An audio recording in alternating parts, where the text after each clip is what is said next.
Eric Olson with Smart Pot, the original fabric growing container, and welcome back to the Growing Revolution. Our guest this week, Melvin Robinson, is the executive director of the Mississippi Cannabis Trade Association, and he's here to speak with us about what's going on in one of the most recent states to approve the medical use of cannabis. So without further ado, Melvin, welcome to the show. Thank you for having me, Eric. Yeah. So can you tell us about yourself and your background prior to starting the trade association? Yeah, of course. My name is Melvin Robinson. I am the executive director of the Mississippi Cannabis Trade Association. We were founded in November 2020. And what we do at the Mississippi Cannabis Trade Association, we unite the legal cannabis industry and we curate a legitimate and robust industry along with education, along with advocacy, and along with building community.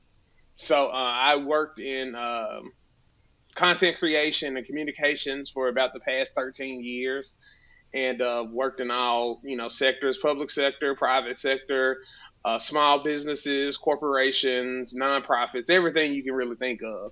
And when I found out about medical cannabis being on the ballot of the 2020 election here, I thought that it would be very important that we had someone here to make sure things run smoothly. If you don't know that much about Mississippi, people already assume certain things. And yeah, so you kind of combat that whole, image of Mississippi. So we wanted to make sure that the program would be very robust and would come out being something where patients can access very high quality product and businesses can make money. I think a lot of people, especially here, like to kind of shy away from the economic aspects of it.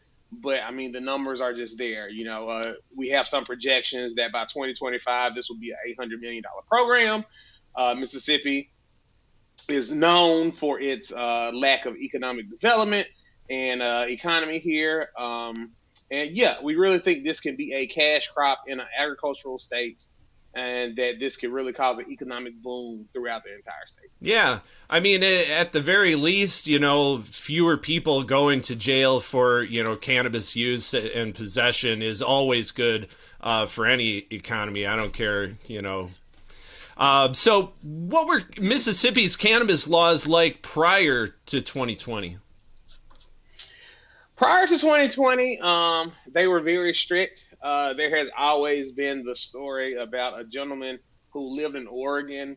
He actually had a medical card out in Oregon and everything. Came to Mississippi, had product on him, and actually ended up getting sentenced to 8 years in prison here. And so very harsh drug laws here, including cannabis.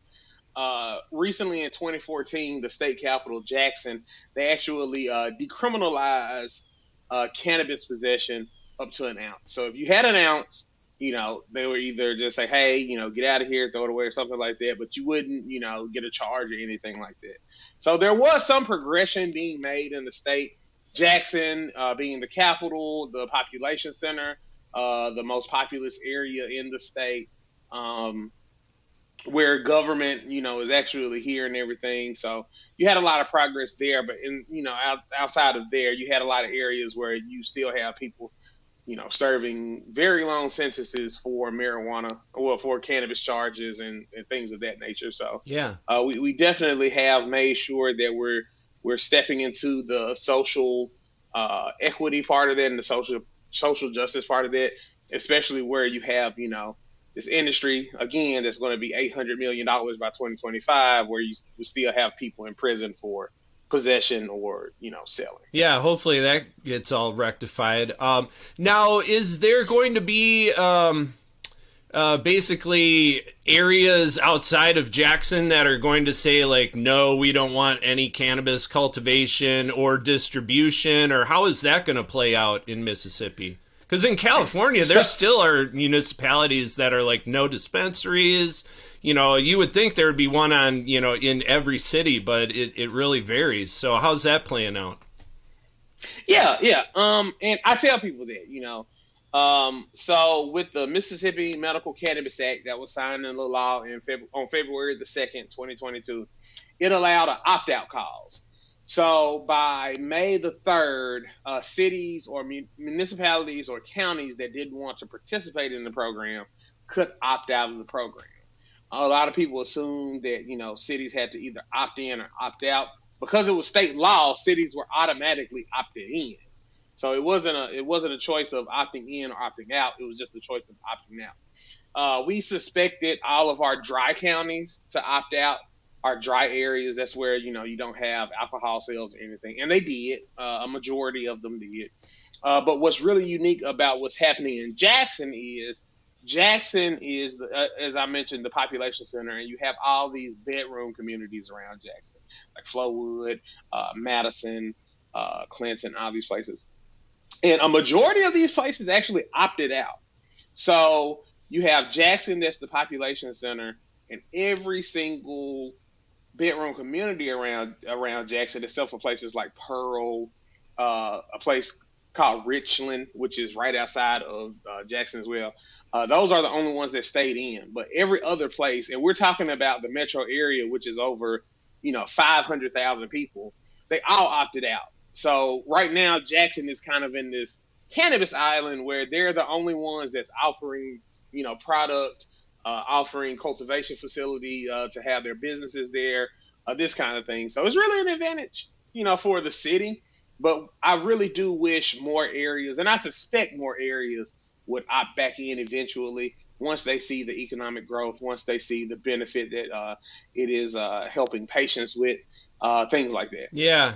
I mean, I just kind of think of like a state like Oklahoma, as a bellwether of how, a deep red conservative state can, open it up to cannabis and, really hit it out of the park. So, hopefully the other communities in Mississippi see, that the sky doesn't fall over Jackson and they change their mind that's great. Yeah. Well, I was just going to, talk about that a little bit more. Deep red here, but you got to remember, people like cannabis. That just is what it is. When you look at the numbers, a lot of people talk about Initiative 65 and how many people voted for 65. Initiative 65, it was over 74% of the vote. But what happened was the legislature added an amendment, an initiative amendment to that called Initiative 65A, where it wouldn't have given you any kind of start date. It had no information. It was basically saying, hey, please believe us. We will have a program. Just give us time. So that failed, of course. But the first question on the actual ballot was, would you allow medical cannabis to be legal in Mississippi? And that question actually had over 800,000 votes. So only 1.3 million people voted in the Mississippi presidential election of 2020, and over 800,000 voted for medical cannabis. So you had that very strong number. The medical cannabis vote here in Mississippi was actually more popular than Donald Trump. So, yeah, those kind of numbers you have some places where counties, you had 87% of the vote voting yes for it. So you have all these numbers and everything, and people support it. People want it. Yeah. I think cannabis is, one thing that, conservative, liberal, libertarian, across the board, everybody can benefit from cannabis. So especially when you consider other medical options. So could you explain your organization? Who are your members and what are the benefits to being a member? Yeah. So our organization, we act as a chamber of commerce here with cannabis. Right now, we represent about 22 licenses. That number is growing every week as more people enter into the program. And we just don't have plant touching businesses. We have a lot of different ancillary businesses, all with member discounts. And we make sure that people get really good information. We make sure people understand what the program actually is. And we want to tear down these barriers to entry that a lot of people would face in other states. So with the Mississippi Cannabis Trade Association, We do a lot of advocacy work. I've worked alongside state representatives, state leadership, local leadership in different areas, making sure that they understand the program, understand the do's and don'ts, what's actually going on with things. Educational wise, we try to quell the reefer madness that goes on here. You know, when Initiative 65 was proposed, you had a lot of people going on to like conservative radio, telling people an ounce of pot is as big as a loaf of bread, and you had other state leaders here saying that there would be billions of joints on the streets if we allow this program if only. Go ahead. Yeah, if and that's why I tell people, like, if only. Like, believe me, people will be ecstatic if an ounce was as large as a loaf of bread. But so we educate. We do a lot of infographics. We do a lot of programming and a lot of different events talking about cannabis in a very serious manner, in a very matter-of-fact manner. And we really think that has helped quell some of the reefer madness here. Like I was mentioning, that you would get flyers from housing organizations saying, do you want a pot shop on every corner of your city and things like that, where now when the MMCA was actually being presented on the legislative floor, you had a senator bring an ounce of hemp and say, hey, this is an ounce. It's not as big as a loaf of bread. This is what this does. This is the benefits of cannabis. Here is, like you mentioned before, the sky's not going to open up and the ground isn't going to open up and we're going to get pulled down, and it's not happening, So we changed a lot of that. Also, with community building, we have a lot of different social events. Recently, we partnered with Weed Maps and Lucky Leaf Expo, and we hosted a social mixer from the first day of their expo here. Had over 500 people. We make sure people can sit down and rub elbows and get to know each other in the industry here, especially since it's a state industry. So you'll be dealing with a lot of the same people. We also, in May of this year, we had a licensing boot camp. So we took some of our business members that are lawyers that have been working on applications, working here. We had a really great consultant named Terry Buffalo that came, and people could come. We had about 120 people come to the Jackson Convention Center.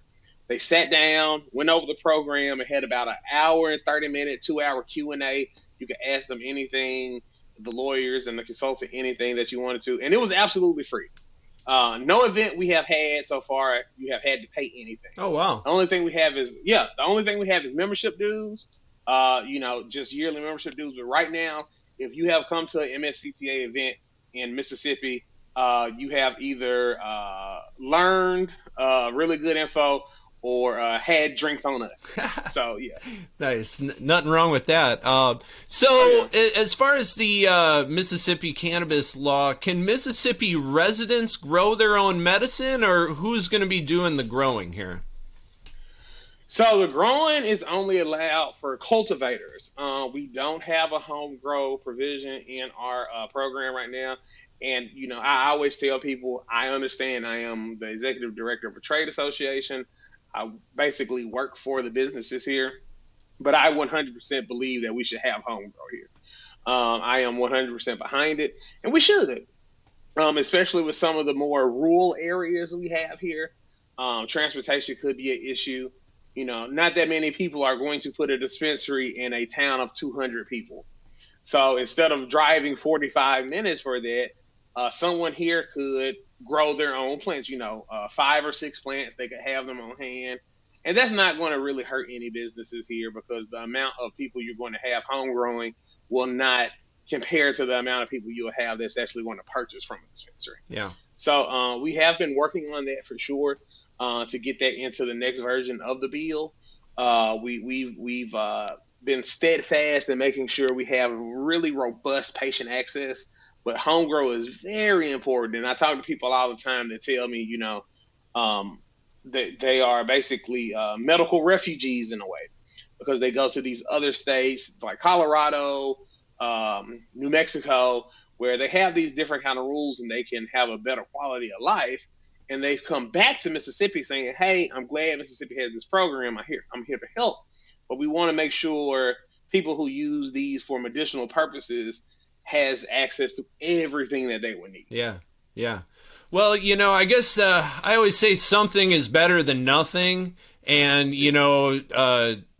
hats off to Mississippi for getting something in place, as somebody who grew up in Wisconsin, where there still is no, medical or recreational cannabis. We grew up thinking like, oh, Wisconsin will get it done before like a state like Utah or Mississippi, and shame on Wisconsin for not getting it done, and Mississippi and Utah figured it out. They are not as progressive as they claim to be. But anyways, so are they going to be growing it indoors or outdoors, these commercial cultivators? Is it going to be a mix, do you think? How do you think that's going to go down? Yeah, so right now there are basically indoor growing right now, like indoor cultivation facilities, Dutch style sunrooms, those kind of things right now. That is what they're growing in. And right now we have about 15 cultivators. We have two tiers. We have a micro cultivator tier, which is anything, it's two tiers, but the max is 2,000 square feet of canopy space for mature plants. So anything below 2,000 feet of square feet of canopy space for mature plants would be a micro cultivator. After that, you have a cultivator, tier 1 through tier 6. Tier 1 starts at that 2,001 square feet. Tier 6 goes all the way up to, 100,000 square feet plus. And we have a few of those tier 6 cultivators that will be here. We have about 15 cultivators so far, tier 1 through tier 6. And they're already growing? 12. Some are, yes. Okay. Yes, some are. Some have been growing since they have received their licenses, their provisional licenses. And we also have some micro cultivators. Right now we have about 15. And we really expect that number to grow as well. We are working on a couple of things to bring two micro cultivators. We definitely love our small businesses, and a majority of the businesses here will be small businesses. And there's space for everyone. Right now we're projected to have about 120,000 patients the first 2 years.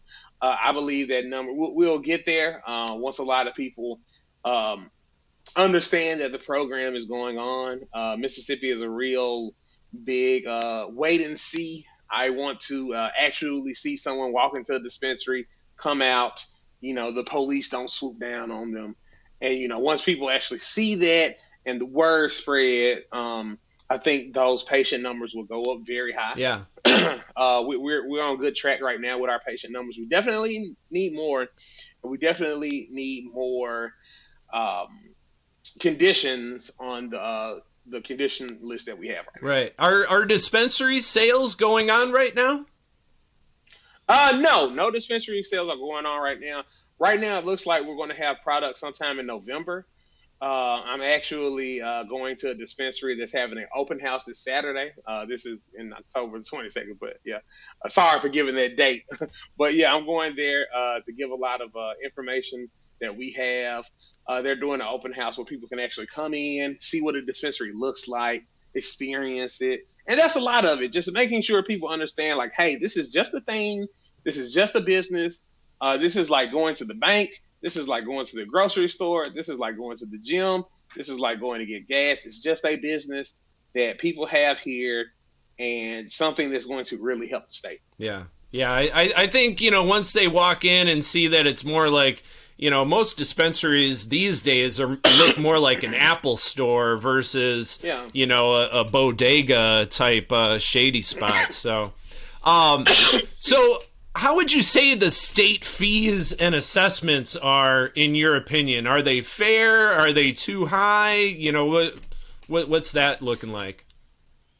In some areas we could definitely work on, but right now we have the second lowest barrier to entry as far as cost to participate in the program. Nice. If you wanted to start the smallest micro cultivator tier, it would be $3,500 for the first year. Then after that, you will pay your licensing fee, but the first year is an application and a licensing fee. So we definitely have some advantages here as far as the pricing goes. Dispensaries can be a little bit too much right now. First year it'll be $40,000, but that's still not compared to anywhere else that you would go. One other thing we tell a lot of people is we have unlimited licensing right now.